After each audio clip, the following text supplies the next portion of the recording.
Oh man, look at the carbon buildup.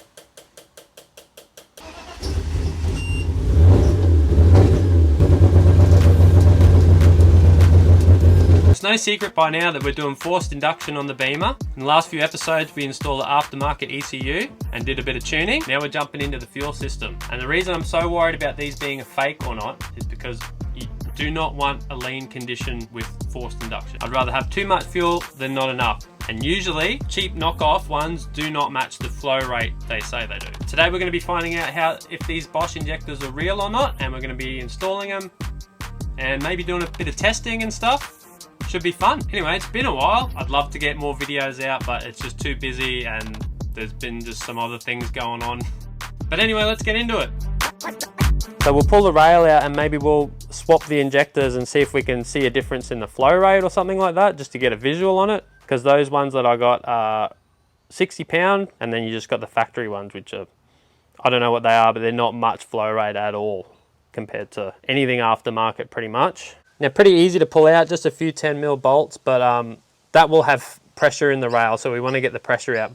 All right, now there's two ways we can do that. We can pull the fuel pump fuse, which you just grab your little index here, if you've still got it. And fuel pump, what's that? 54, there.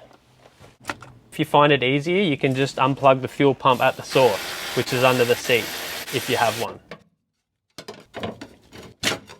All right, now that we've either unplugged the fuse or the fuel pump, or both, doesn't matter, we should be able to start it now and get all the fuel pressure out. So it'll probably start, and we'll see.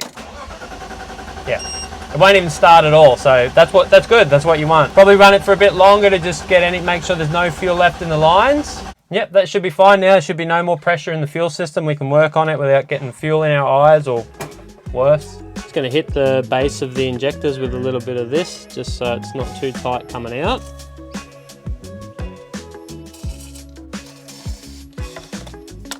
Get out of here.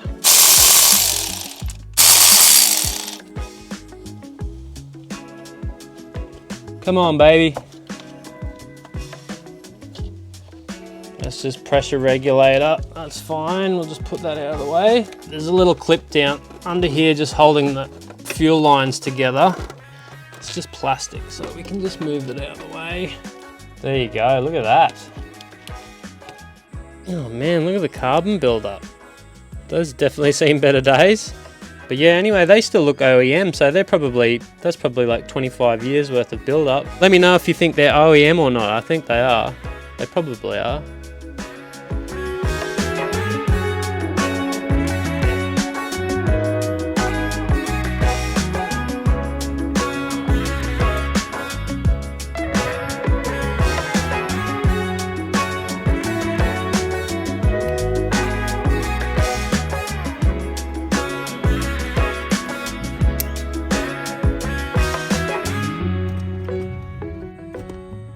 All right, I've got 3 out of the 6 new injectors in and 3 of the old ones in, just so I can do a comparison.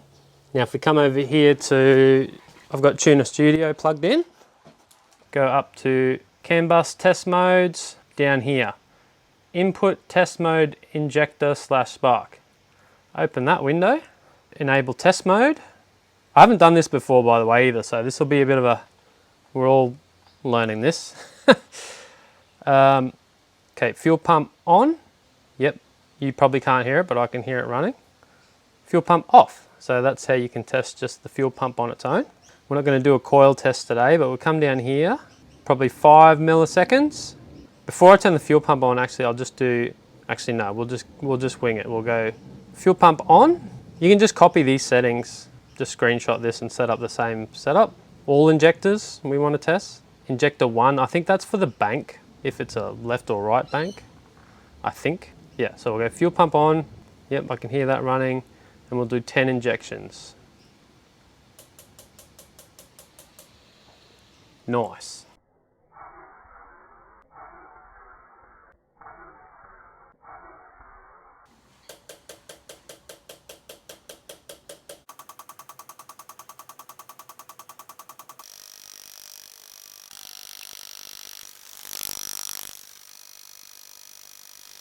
All right, a bit of science. Hell yeah. So there's the 3 factory OEM injectors. How much fuel they put in. And the 60-pound Bosch injectors. Pretty obvious difference. It's cool. It's cool to see. No, it's just cool, I think, anyway. So how do I know this is a real injector?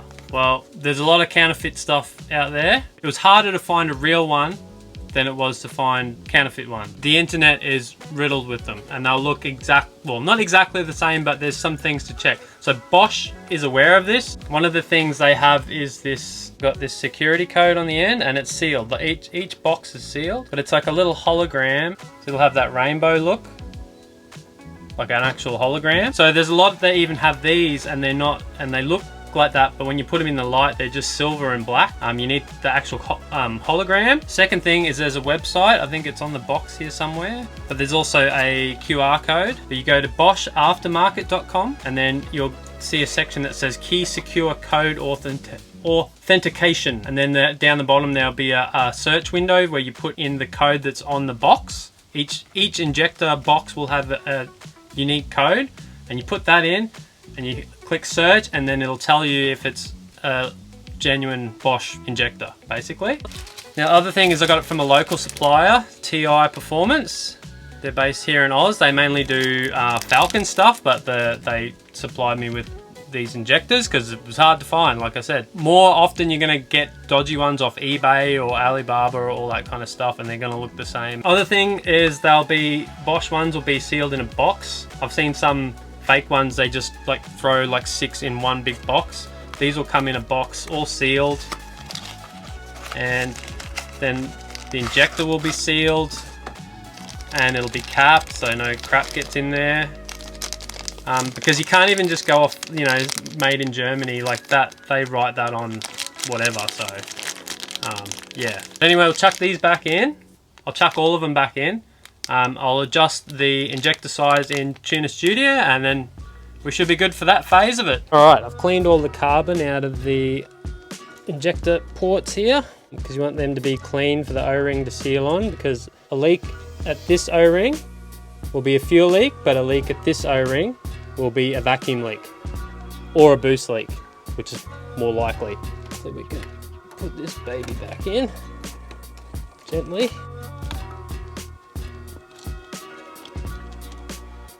Oh, that feels good. We'll feel the satisfying sink in. I'll put rubber grease on all the O-rings as well, just to help it go in a little bit. And plugs back on. Can't forget the pressure regulator. Get this jargon back up here. All right, I'll show you a little hot tip. If you've got to get a little bolt like this down like a long way and you don't have like a magnetic socket, put some grease in. Oh yeah. That'll hold it in there until you get it where you need it, most of the time. It's not foolproof. It's a bit messy, but it saves you losing a bolt down in the abyss. Now it's probably gonna run super rich, but we'll give it a go.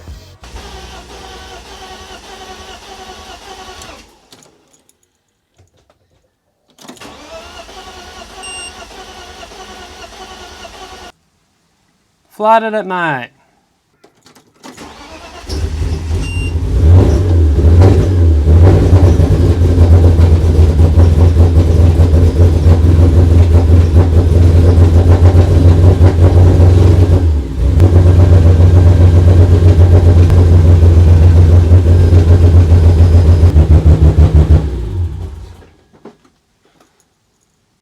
All right, my fault.